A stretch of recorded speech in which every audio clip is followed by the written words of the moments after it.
Hello, this is Dr. Brian McDonough. Welcome to viewers in the United States and throughout the world on our various platforms.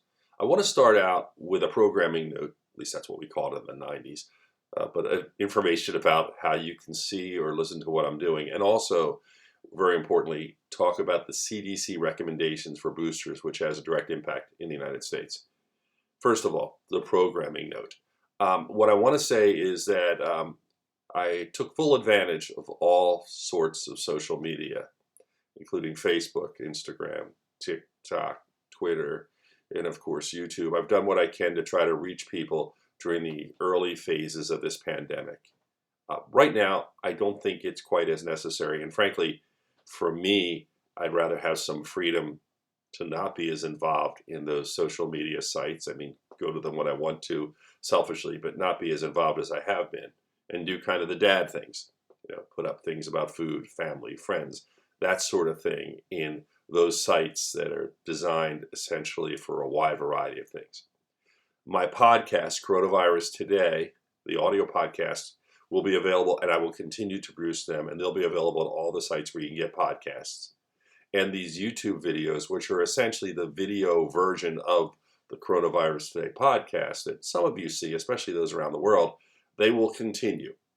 But as far as all the other areas of social media, I can kind of say I selfishly use them for my own advantage and for the advantages of getting information out, but I don't see that purpose as being as essential as it was. Those routes of information are great, but I think at this point we really have a way to reach enough people the way we want to. Looking back on the pandemic, I did want to go over some numbers for those around the world. There have been 243,112,747 cases, and the deaths are approaching 5 million, 4,940,676. In the United States, there have been 45,401,524 cases, and as far as deaths right now, 735,378. Now, what I do in the United States for our U.S. audience is I also look at the 28-day numbers. They concern me still because we had 47,684 deaths in the last 28 days. So when I talk about my excitement about vaccines and these things, understand we're not out of the woods. That's a large number of deaths. I did a report recently where we looked at the number of deaths in the United States. It's more than all the wars combined, if you can just think about that. That's so frightening. And when you look at the number of deaths in the world, we're getting into numbers that were as high as the Holocaust. So I think this has certainly been a devastating virus. It continues to be an issue, but the vaccines and their development is helpful. Now, again, in the United States, they just made some key recommendations, the Centers for Disease Control and Prevention. First of all, the Johnson & Johnson vaccine. It came out as a one-shot vaccine.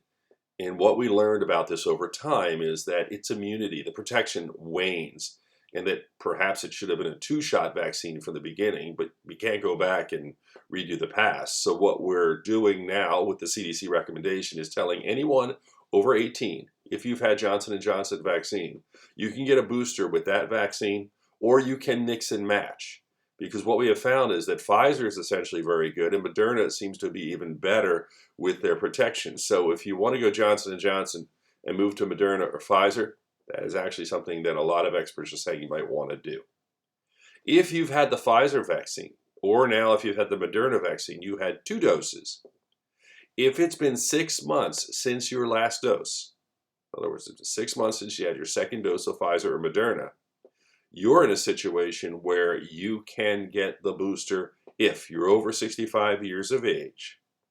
If you are someone who has a pre-existing condition, and I won't go through all of that, but the CDC has that information, or if you're someone who works in, let's say, healthcare or other front-facing high-risk areas, you can get it as well. That's a lot of people who can get it. We also are getting closer to the point where at least Pfizer's testing and looking at children and seeing safety profiles, which are good. Now, Johnson & Johnson, once again, if it's been 2 months since your last vaccine, you can get Johnson & Johnson, Pfizer, or Moderna as a booster. You only need that one booster. If you have had Pfizer or Moderna and it's been 6 months and you are in those risk groups or over 65, you then can get your vaccine as well. The good news is vaccines are now widely available throughout the United States. And what I'm seeing is they're becoming more widely available around the world.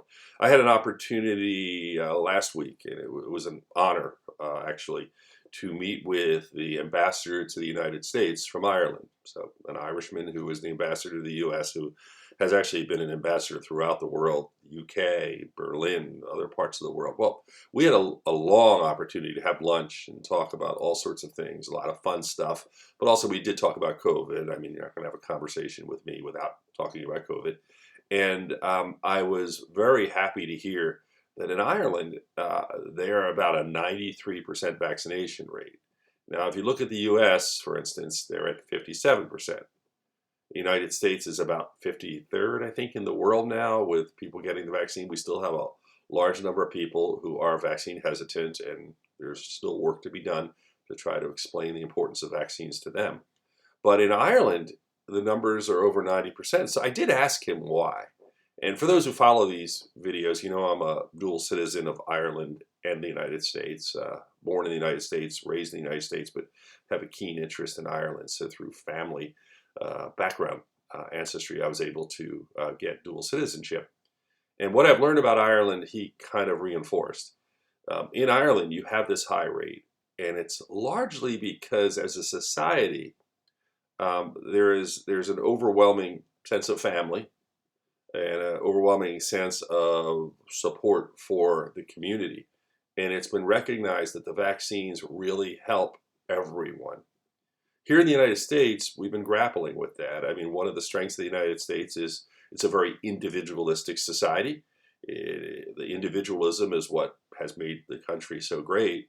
But as a result of that, not everyone is buying into the concept of getting the vaccine to help others. They're just looking at it for themselves. And they're looking at individualism as a reason not to get the vaccine. And that's obviously a conversation that continues to be made because we need to talk about safety and profile of protection versus some of those other issues that continue to be a barrier for many who are hesitant. The bottom line is we are moving forward. The bottom line is the reason why I'm eliminating those other sites for these purposes is we are moving forward. There's less of that need.